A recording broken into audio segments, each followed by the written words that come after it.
Alright. We've actually got a lot of packages to go through, so we're going to begin by opening this one first. This one was huge, but it only has 2 things in it. One of those is actually off to the side here. And then...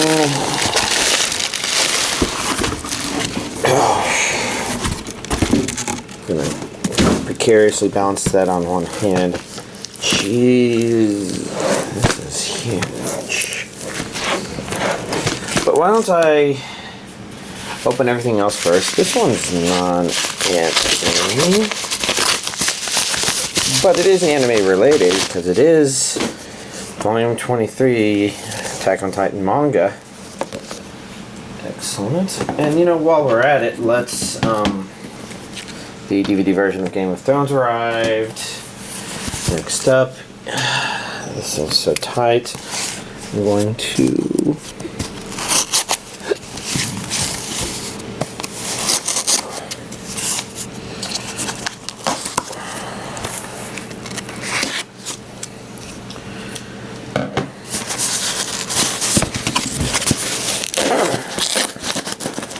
there we go.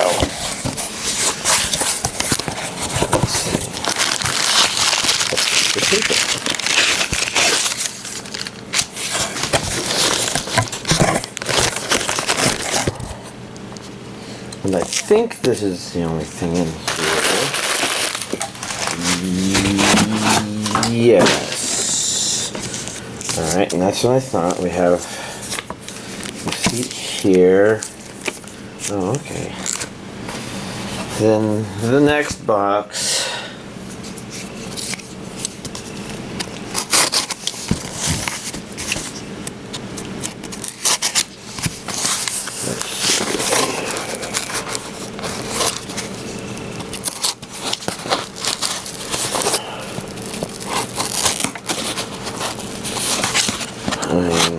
That started, so.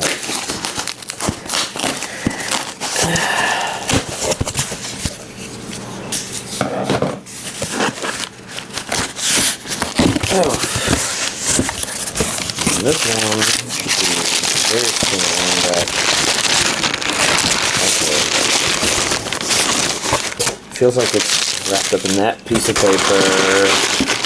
Everything else here is empty, so that's... Yeah, and it's unfortunate that it's a little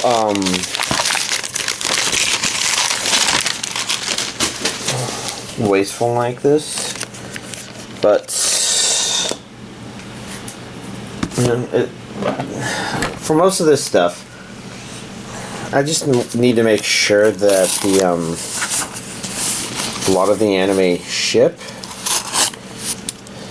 So I put them into separate orders, and sometimes Right Stuff combines them into one thing. It's just that this time 3 things shipped, none of them got combined, which is pretty unusual because 2 of them shipped on the same day.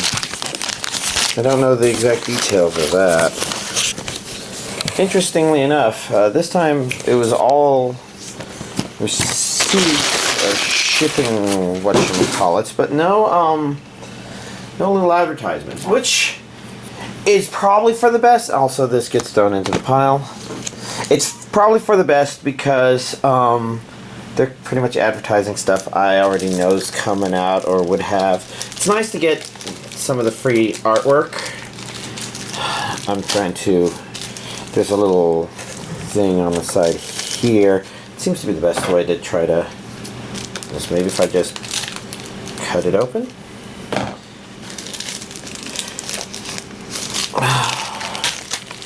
And I considered ordering this one directly through Right Stuff, but I guess I pre-ordered it from Amazon a long time ago, so whatever. But I did pre-order the Utena set from Right Stuff, which is probably best because I think they're the ones releasing that, whereas I'm not sure if they're completely the ones releasing this. Well, all that aside, what is there to say? So we can definitely see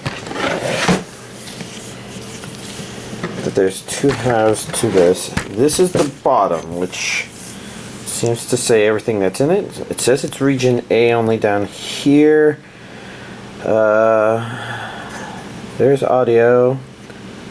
It talks about TV series versus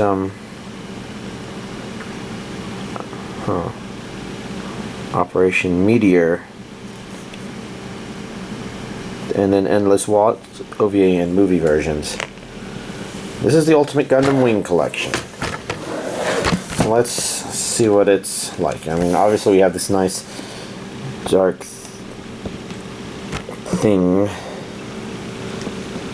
It feels like it's sliding open. Okay, there we go.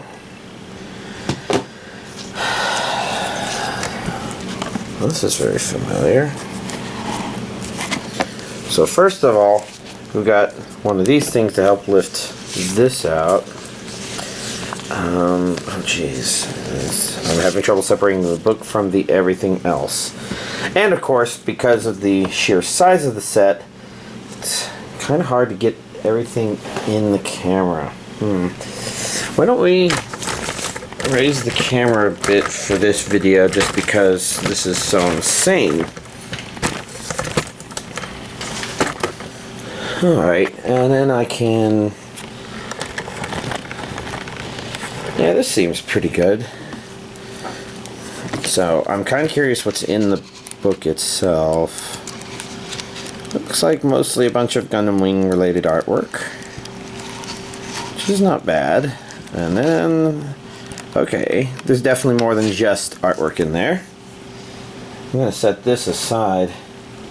Before we go diving in there, let's see what all these are. That's not a rounded corner. It looked like a rounded corner because of the way the art worked, but these are just kind of...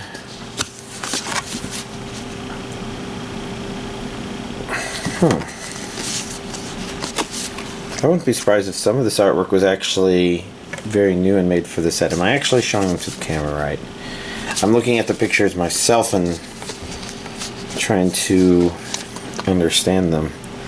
That actually looks like it could be promotional art from way back when. That's pretty cool. And now these things are floppier, so they're not poster board material like that. So, oh, I see. They open up like that, maybe?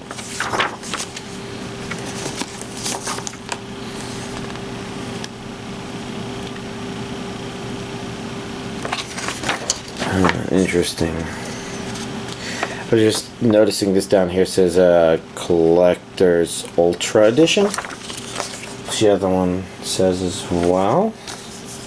This appears to be the last one.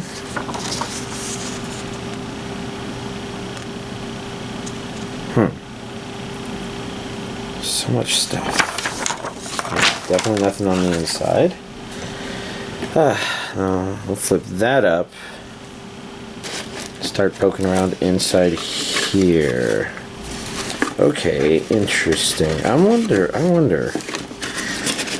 Okay, so let me take the discs out first. So, according to this, disc hecha in Mexico.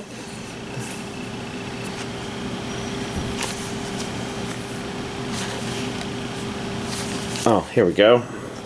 We see a Collection 1, a Collection 2, Endless Waltz, and Ultra Edition. So let's actually finish digging through here first, because first of all, this stuff isn't coming out. But okay, so the box is intended to maintain form. There's nothing else hidden within it. And so we just have these things there. And I think, if these are not postcards of some sort, see, it says something about a Gundam W DVD collection. What am I dealing with here? I don't think I want to open it. They seem very bookmarkish, but they might not be. And then this Here's pins of all the Gundam pilots. This is the second thing I received here with pins in them. It's pretty cool. I approve. I don't know why.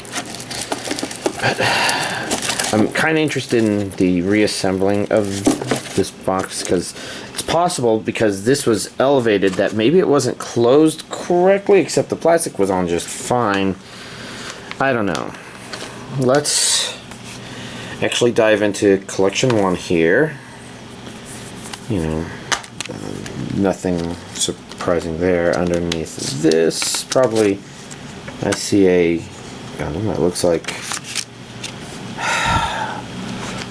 Why am I not thinking of any of the names? I don't know. It doesn't really matter. The important thing is we see those, and then this is a list of episodes. Looks like it goes up to episode 25 in this first collection of Blu-ray discs. And then next up we've got collection 2. I can feel the Made in Mexico sticker. Is that the same Gundam artwork? Well, disc 5 has a Gundam on it. Okay, that's interesting. Didn't the first one have mecha pilots? This one has mechas. That's an interesting choice. Yeah, I guess the other one didn't have mecha pilots because it had what's his face. And then it goes up to episode 49, which is called The Final Victor. Which sounds like, okay, that's probably all the episodes. I never remember too clearly how many episodes there are, but 49 could be right. Here's Endless Waltz. I'm just looking at the different colors of stuff behind the mechas. The best-selling series returns. Yada yada yada.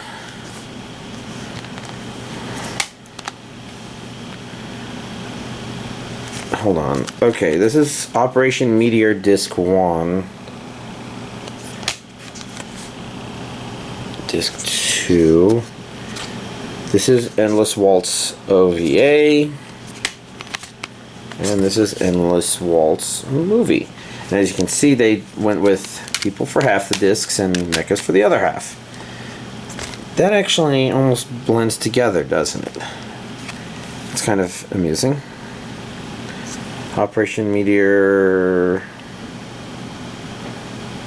I don't know. It looks like odd numbers 1, even numbers 1, odd numbers 2 even. And then we got this, which says the Ultimate Edition Extras, which I guess, I mean, this is stuff that I get from this. This is what that says, although I'm having trouble reading it on the little camera lens and on person because the dark green on black. Picture drama, Toonami English credits, interview with, and Otakon 2017 Sunrise Gundam Wing panel.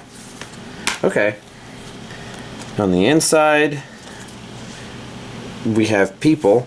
Although I was a little worried there because that combined with the color change from the recycle opening almost made me think there was a naked girl on the inside, which would not be very appropriate for YouTube. But that wasn't the case. Anyways, that's the Gundam Wing Ultimate Edition. So let's see. This was down like that, correct? And so I can take this. These weren't in here, and they don't fit in there, so they go on the top here, like, not quite like that. I still need to put that in first. But then this goes on top. This covers it, and now we got our cool artwork.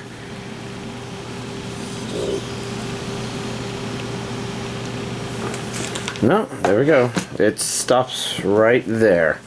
But we're going to just leave this here and go through the rest of these. So, this here is a Japanese import of Little Witch Academia Volume 9, which I think finishes the series, although there might have been talks about an additional season or something.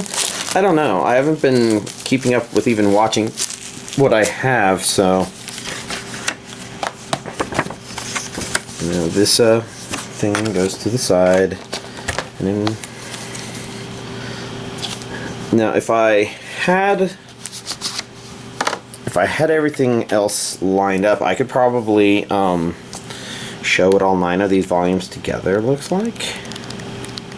Okay, we got all that stuff, but I noticed here the chariot card.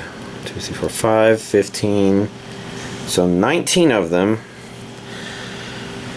which could mean 2 or 3 per volume if I have them all. That's a nice picture. It's an okay picture.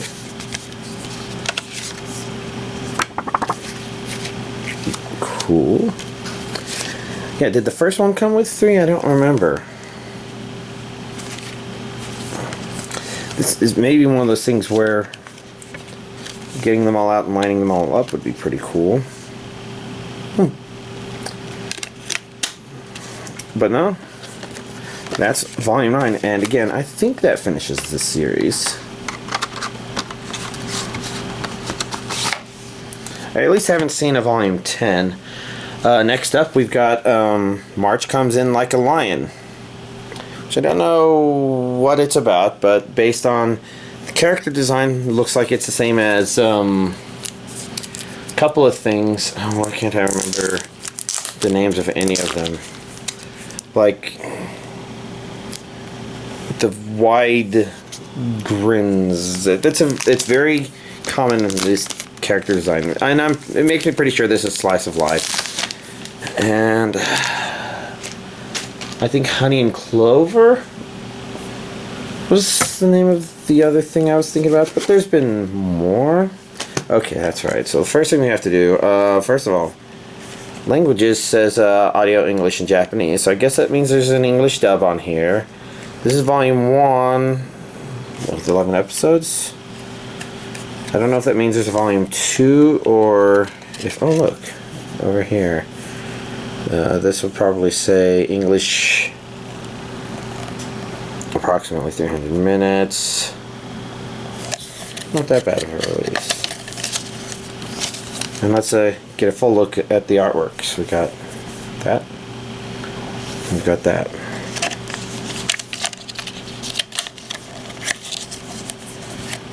I'd be lying if I told you what I knew it was about, though. Ha ha ha ha ha ha. Questionnaire. Production notes, volume 1. You know, just flipping through that real quick. Neat. And then we've got... Oh, look, that's the same artwork that's on the back. Except there's an extra little girl down here. What does that mean? Disc 1. Disc 2, Disc 3. And they all appear to be Blu-rays, so it looks like it's just a good amount of content on one thing.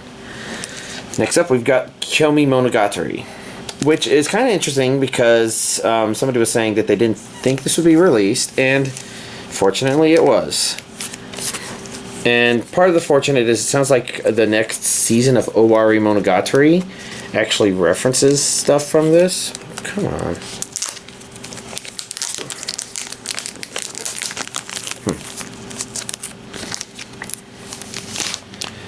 And so what might make this interesting is my understanding of what exactly it is it's a collection of, what was it?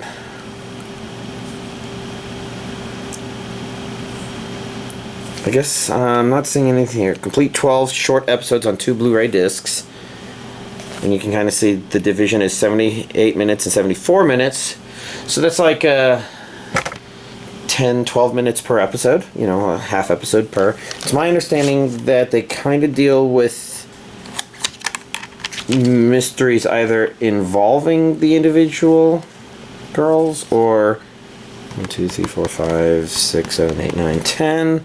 There's obviously not enough women in this to be 12 episodes about each individual, so it'll be interesting to see what exactly it's like and about, which I will probably do on. Okay, we've got multiple stuff here. Let's go this first. It's a very thin booklet, but I don't know. Looks like some neat stuff in there. We've got what looks like a collection of postcards and a thing. So let's dive into this. Oh, well, that was a surprise. Only 2 discs. Is the artwork mostly the same as what's on the outside? And then, like a lot of the Monogatari stuff, backgrounds for the background, which actually is really neat. It's very, I don't know, quilted, I guess. It's very interesting because I think it matches my general understanding of what Koyomimonogatari actually is. Next up, we got the Sword Art Online movie, which it doesn't say anywhere on here. Oh, there we go. Sword Art Online, the movie, Ordinal Scale.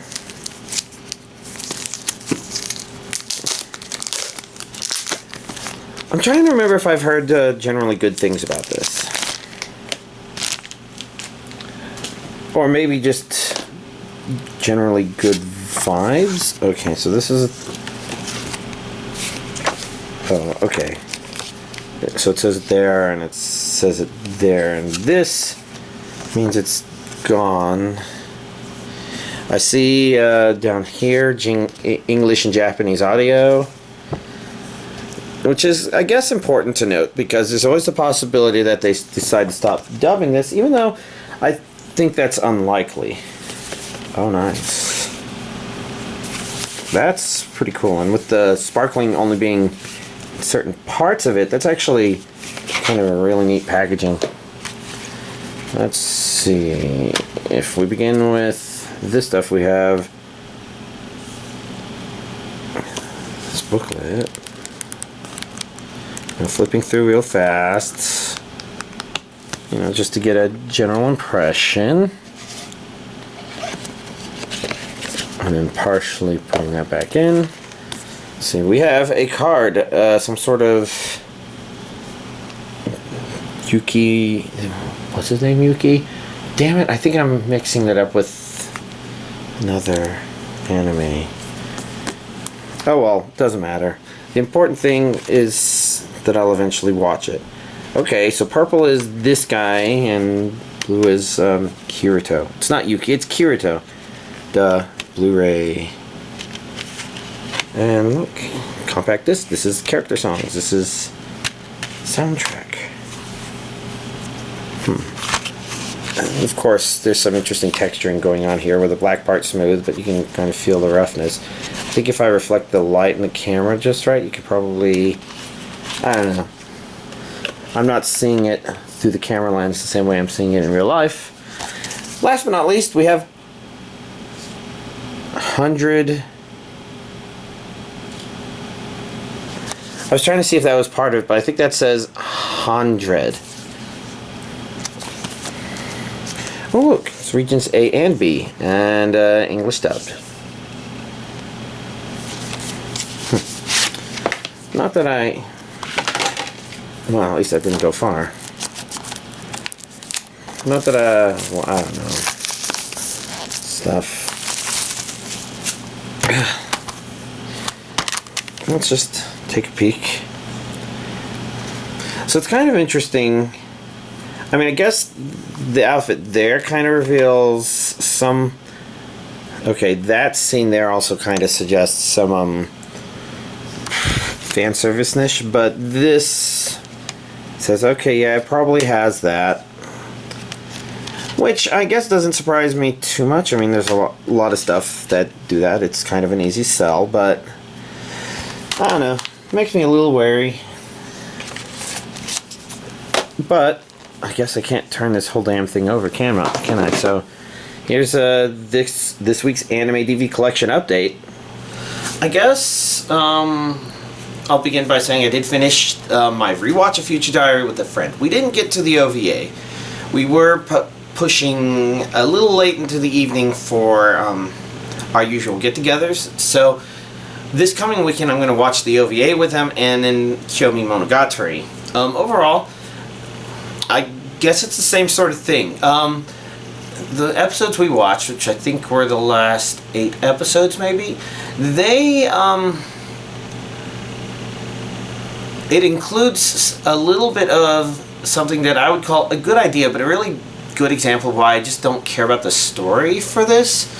But it overall ties together with, you kind of watch this series because of Gasai. Because, I don't know, if you want to watch the show with the most yandere, I haven't seen anybody more yandere than her. She embodies it really well.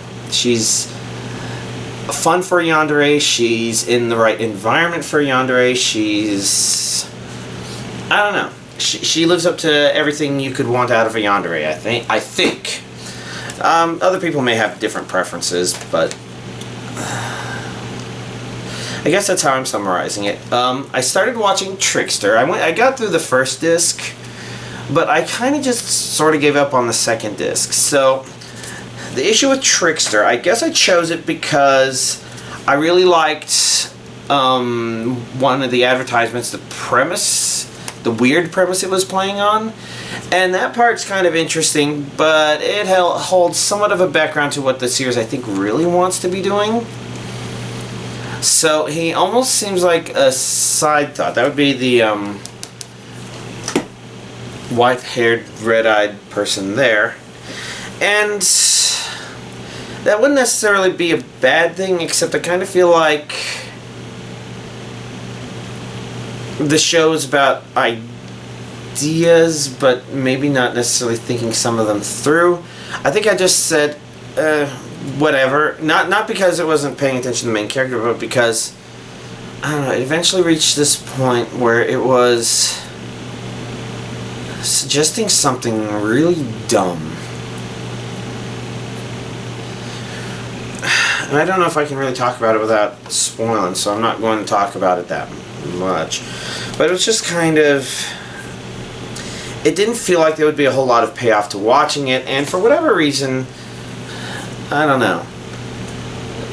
It feels like even though I got plenty of time, I also kind of want to spend a lot of time sleeping. So I tried switching things up by switching to Taboo Tattoo, and unfortunately, this one's not quite sitting right for me either. Now, I can remember a lot better because, I was last watching an episode like a couple hours ago, and I initially kind of summarized my thoughts of what I don't like about Taboo Tattoo as it feels like the characters keep talking past each other. So, I guess a really good example of this, that's a really early example, is our main character is talking to her about how dare you assume such and such is a right thing to do, but instead of having the character answer that, they instead have the main character throw out this thing about her only being a little girl, so that she only responds to that and never answers the real question that has actually been asked of her a couple times, but she either intentionally doesn't answer it or is given a convenient other thing. It's like it doesn't feel like the conversation is complete. And I think some of the battling is kind of the same, and I think it's an overall problem of maybe theming isn't quite there, maybe.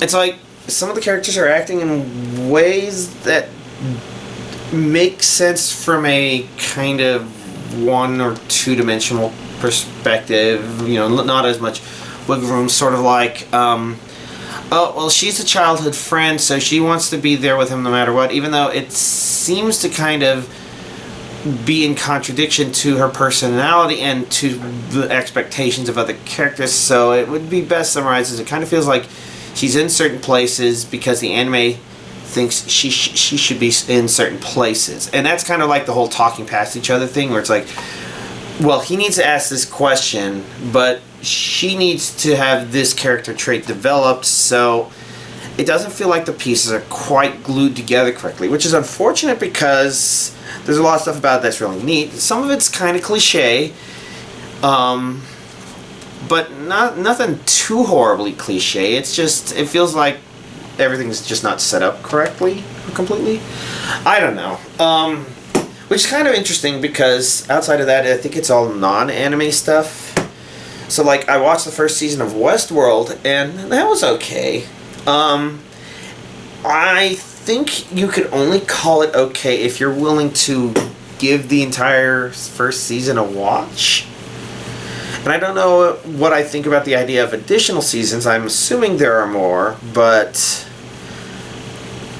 I kind of watched it just to kind of get a good feel for the series, and I have to say, it didn't feel like it was all that worth it to me. I'm not a big fan of the, oh, look, people are doing horrible things, which is kind of this important component of it. It's just like, yeah, I don't sympathize with these characters, and I think I like some of the AI setup they sort of have, but then sometimes it feels like they let it slip a little bit. But I think all of that stuff, even though it kind of makes for indeterminate watching at the beginning of the series and probably the middle of the series, as the season starts to wrap up, it actually kind of uses all of those elements in a very clever way. I don't want to talk about it too much. If you've seen it, you probably understand, but overall, it was an okay first watch. You know, a little uncomfortable, unsure about, I don't know if these people feel artificial enough. You know, that's what I like about artificial people shows, is kind of finding these arbitrary edges of, well, they act very human, but you can tell it was programmed of them because of the weird quirks. And it has little bits and pieces that grade along those lines. I don't know. A lot of babbling. Long story short, it was fine. I don't feel a pressing need to go on to the second season. Whenever it comes out on Blu-ray, DVD, assuming I notice, I might watch it then, but it's if you were thinking of checking it out, yeah, you definitely have to have a thick skin to get through a lot of the people doing bad things and enjoying it perspective. And you have to be a little patient because it sets some stuff up but doesn't really seem to be going anywhere with them. But then that ties into where it ends, I guess.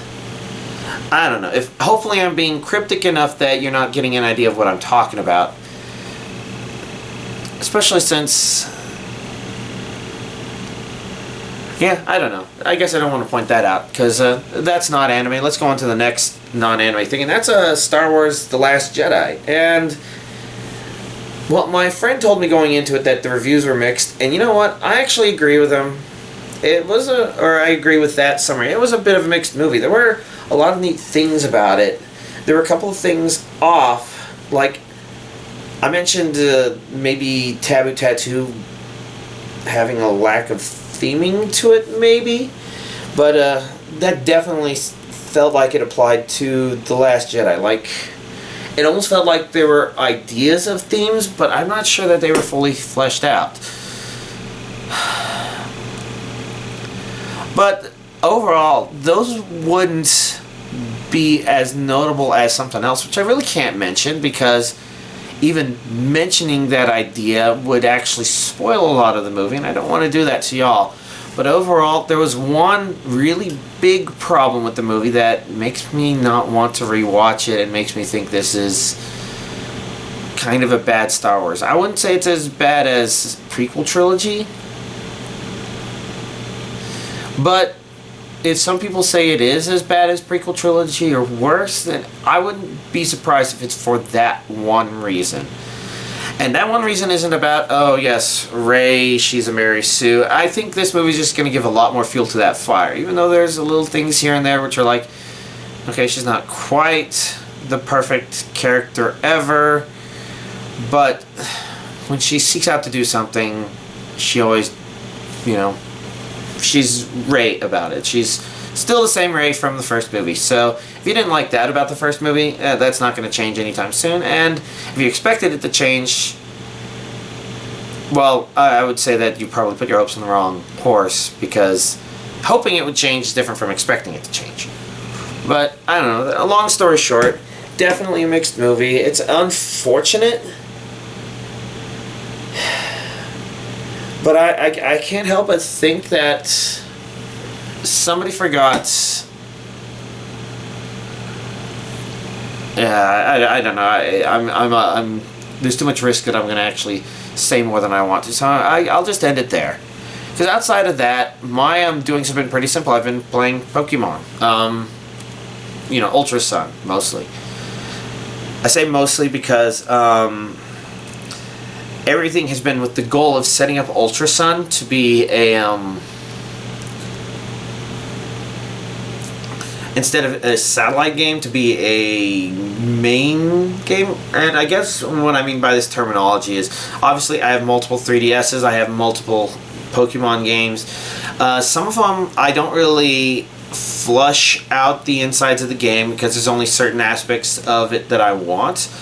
Alpha Sapphire may be a really good example of that, because, you know, I fired that back up for the specific purpose of finding a Mold Breaker Excadrill, which, as far as I could tell, could only be gotten...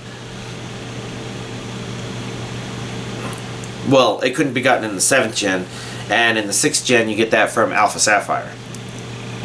And the goal there is, because the Elite Four are like 5 levels higher, whatever you would call them, in Ultra Sun, it seems like it's a better place to do leveling up of Pokemon, if only slightly.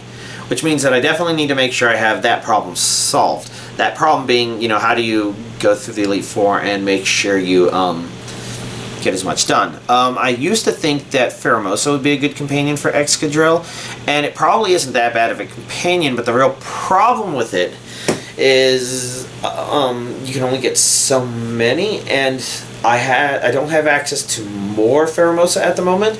I think if I play through Ultra Moon, I might... I think there's a mechanism in the game that allows you to just catch the basic Sun and Moon Ultra Beast as many times as you want. I haven't explored that in too much detail, but the point is, I might be able to get more Pheromosa that way, but the problem with the plan I had was I intended to have the current one be traded back and forth between games, but I'm not sure if that works out because of friendship resetting when you trade. Now, I do realize when I traded it back after solving that problem for Ultra Sun that it seemed to regain the friendship it had in Moon when I transferred it back. It still doesn't change the problem that it has to have its happiness maxed out in order for it to use return, because this is a utility Pheromosa that's designed to take advantage of being able to kill the first thing, and then after its first beast boost, everything else dies as long as it can hit it, and the normal return attack is really good for that. But what I did instead is actually probably even sillier, because I took a look. I used Cerebi to find out what all trainers could actually you would encounter, and I want to make sure that at a minimum I lead with a Pokemon that can hit everything for super effective, and I came up with a list of all the weaknesses of everything and brute force search to see what combinations of 4, and there's like 5 combinations of 4 attacking types that are guaranteed to hit everything for super effective. Not every Pokemon, but everything that you can fight there in the Elite Four.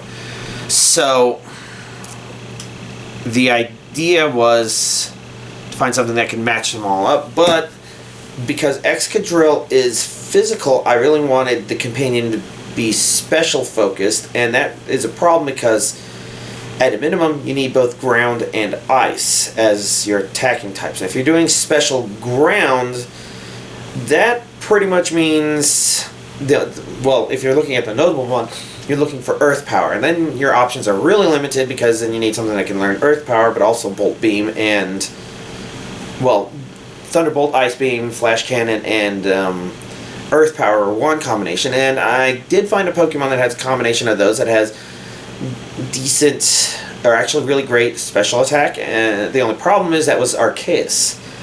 So it's all been weird, but what I ended up doing was I actually have a lot of Toys R Us Arceus event Arceus, because basically in the 4th gen what you could do is you could have two DS lights or two DSs. You could have one game that you just reset over and over and over and over again, and you could just keep transferring the Pokemon over as long as you had a supply of throwaway Pokemons, like a box full of Magikarps or something like that. And I did that for Arceus because I knew I wanted a handful of them, and I wasn't going to be counting and keeping track, and I might want a couple here and there. But the main goal was to kind of have a living Pokédex of, oh, well, this game just happens to have one of each type of Arceus, which obviously doesn't have Fairy type because that didn't exist back in the 4th gen, but it meant that I had a lot, and at the time, I didn't really care about the natures because they were level 100, and in the 4th gen, you couldn't properly EV train a level 100 Pokemon. At best, I think you could give it vitamins to raise a bunch of its stats by 100, but you couldn't fully EV train them. Now, I think they changed that in the 5th gen, maybe? Anyways, it meant that I could actually find some with natures that I actually wanted, transfer them up, and I can also repair shitty IVs with bottle caps, which meant that, okay, I actually can do something with some of these Arceus. So, I went through and I had 3 extra Arceus. I did some shuffling to make sure I had the 3 of natures that I want, and I also included like 3 Deoxys because I had a lot of event Deoxys for the same reason. You know, just good-natured Deoxyses. The IVs are probably shit. But you need 6 Pokemon to transfer from the 4th gen to the 5th gen, and then from the 5th gen you can use the Poke Transfer on the 3DS to transfer it into Pokemon Bank, and then into your 6th or 7th gen games. And so, you know, I did all that and took one of the Arceuses and properly EV trained them, and yeah, they EV trained just fine. It doesn't say they're gaining experience, but they are getting EV points. So, they EV train just normally, even though they're not getting any bigger, I guess, experience-wise. And all of that, and I think I also give it a Steelium Z to make it a Steel type, because you also need to manipulate certain attacks to happen or not happen so that you don't get hit by priority moves. And I guess there, Excadrill and Arceus. It's ridiculous, but I guess I have that solved, and that means I've also been able to breed and level up some utility Pokemon so I can do some proper SOS battling, and I'm also working on setting it up so that my Snorlax can go back to my main game. But as you can see, lots of Pokemon stuff, and I've been mostly, I think I'm at the point where it's set up enough to actually do a lot of this stuff. It can just completely destroy the Elite Four. It's a non-effort. I think the only two Pokemon that are problems are not a problem if I know to switch at them, but outside of that, everybody gets one-hit KO'd. My Pokemon just don't take any damage, which is the ideal goal. And so I'm finally EV training some of the Pokemon I caught playing through Ultra Sun, which includes the version mascot. You know, I kind of figured instead of catching him to be a collectible, I want to catch one to train it and use it, because I can, and the game makes it a little easier to catch some Pokemon, I guess. I don't know the exact details of how those mechanics are. Anyways, the point is, you know, it's good. It's good. It's just a problem of finding new EV training spots, because, like, I think I used to use Meowth to do my speed EV training, but now instead of showing up 20% of the time, or maybe 30%, one of those two, it only shows up 10% of the time. But in another area, there are 2 Pokemon that each have a 10% chance of showing up, which each contribute to speed EV, and so I'm probably going to be using those to do my speed training at that location instead. Special attack has to be at a new location, but I think I was able to go to a location that I originally didn't have because I didn't have a Mold Breaker Pinsir utility Pokemon for EV training, and now I do. So I think I can do that instead, the Magnemites, because Mold Breaker makes it where Sturdy is a non-problem, because usually with EV training you kind of want to turn your brain off and you just have to know, oh, I need to get down to this many attacks, or this many PP remaining in this attack, and that means that I fully EV trained a Pokemon. But sturdy makes it hard to keep track of that stuff. Mold breaker breaks that, and because I think his main attack that I use is thief, not only does it mean that I might also get some more metal coats, which I don't really need right now, but I might need more. I don't know. It's stuff. Get all the TMs, get all the Z moves, get all the power items, because it looks like Ultra Sun gives you power items so that you can do the EV training without having to do the weakened form of it first, which is good because I haven't had to break out Pokerus in a long time. Oh, gosh, I'm really going off on a tangent, aren't I? Yeah, well, I've got good watching options. I'm not sure what I'll get to watch, but here's hoping. Then I'll watch some of it. In fact, that Spring Forward Like a March thing, that's probably a good candidate because I'm tired of all these confrontational things. A little slice of life sounds good. Oh, man. Yeah. I've been on, so y'all have a nice week.